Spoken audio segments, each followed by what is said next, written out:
गौतम बुद्ध का जीवन अनगिनत प्रेरणादायक और शिक्षाप्रद कहानियों से भरा हुआ है। ऐसी ही एक कहानी है जो हमें क्रोध और धैर्य की महत्वपूर्ण को समझने में मदद करती है।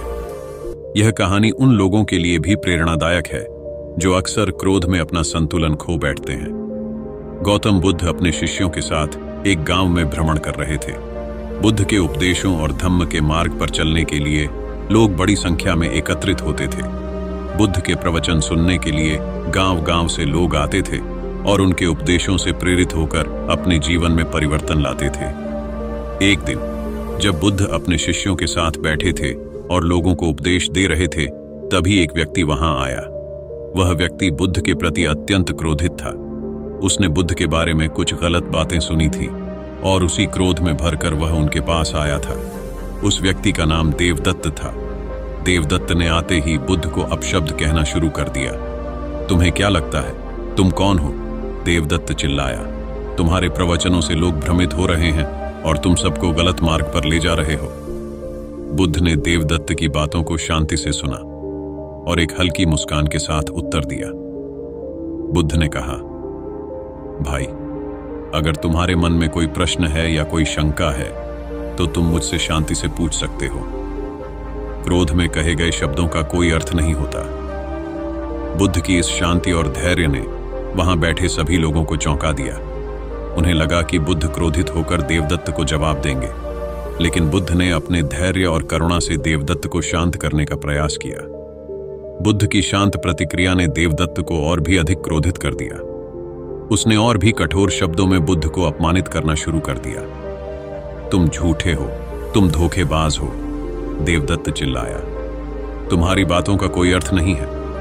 बुद्ध ने अपनी मुस्कान बनाए रखी और बोले, भाई, अगर कोई व्यक्ति तुम्हें उपहार देना चाहे और तुम उसे स्वीकार न करो तो वह उपहार किसके पास रहेगा?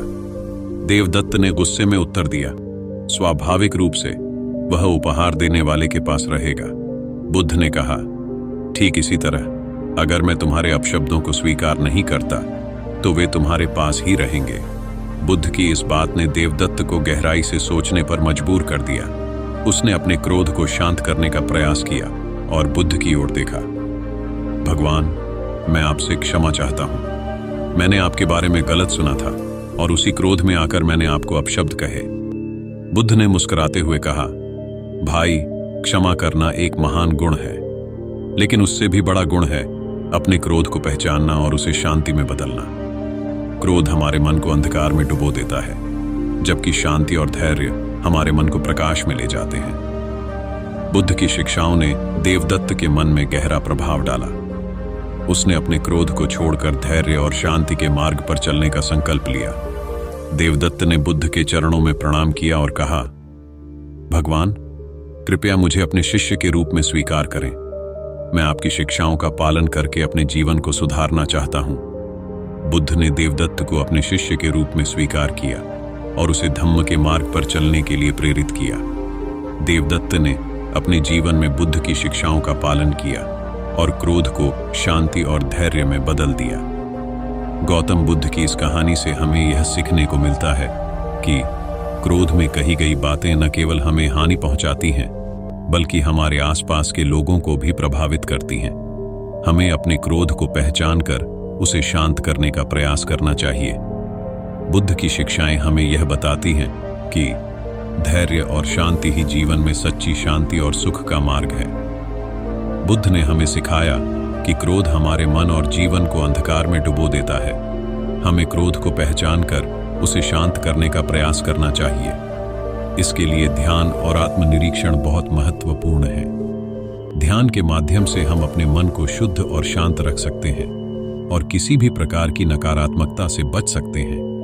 बुद्ध की शिक्षाओं का पालन करके हम अपने जीवन को अधिक सुखद और संतुलित बना सकते हैं। धम्म का मार्ग हमें सिखाता है कि सच्चा सुख और शांति केवल बाहरी भोग विलास में नहीं, बल्कि आंतरिक शुद्धता और सही दृष्टिकोण में है।